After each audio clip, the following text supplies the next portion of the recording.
Welcome to my introduction to defensive strategies that apply when you're using three different formations. Hope you enjoy the video and be sure to check out soccersmarttraining.com. The purpose of this video is to show you three different setups defensively for your team. The reason I'm doing this is just to show some of the variations. Everyone always gets caught up in formations and what I should play and all these types of things. Let's take a look at this from a defensive perspective and give you some ideas no matter what formation you're playing. Here in this first example, as you can see, this is a 4-2-3-1. In this example, you could see the winger, the number 11, and the forward, the number 9, are pressing their outside wing back in that area of the field. Our number 10, our attacking center mid, is cutting off any passes to the middle of the field. Our number 6 is actually our defensive center mid, is stepping up as well. So we're trapping really with three players, the wing back, the attacking center mid, and the forward. And the number 6 is just giving us balance in there. If you notice the number 8, though, our passing center mid, acts as the defensive center mid. He will drop off on an angle deeper, and the reason being you don't want them to be able to play in between the lines. So we always try to have a player there in between the lines. This is a standard way to use in a 4-2-3-1 formation, how to press the opponents, the forward shuts the center back off. So once the wing back gets the ball, as you can see, the wing back has the ball now, he shuts off that option so the wing back can't play back to the center back. This is where the counterattack starts. We like to say the counterattack starts before we even have the ball. So it starts in that pressing area. This is a standard formation and a strategy when you're using a 4-2-3-1 defensively to press the ball and start the counterattack.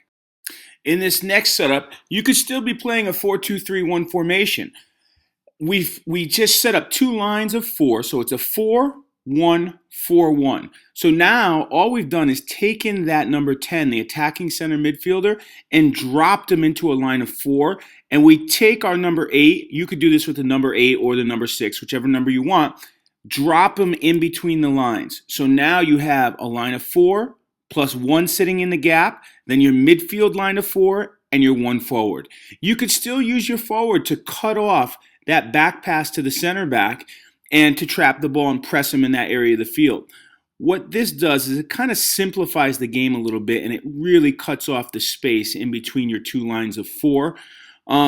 It's just another defensive approach that you could use while you're still playing the same formation in a 4-2-3-1. Listen, if you were playing a 4-4-2 in the defensive phase of the game, you could always drop that number 10 and say he was your other forward, drop him into the line of 4. It's the same thing.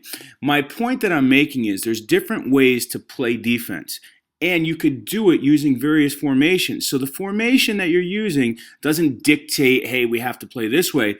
You dictate that. So again, this is a different setup than the first one I showed you. Let's look on the third one. So here's the third slide, and this is a strict 4-4-2.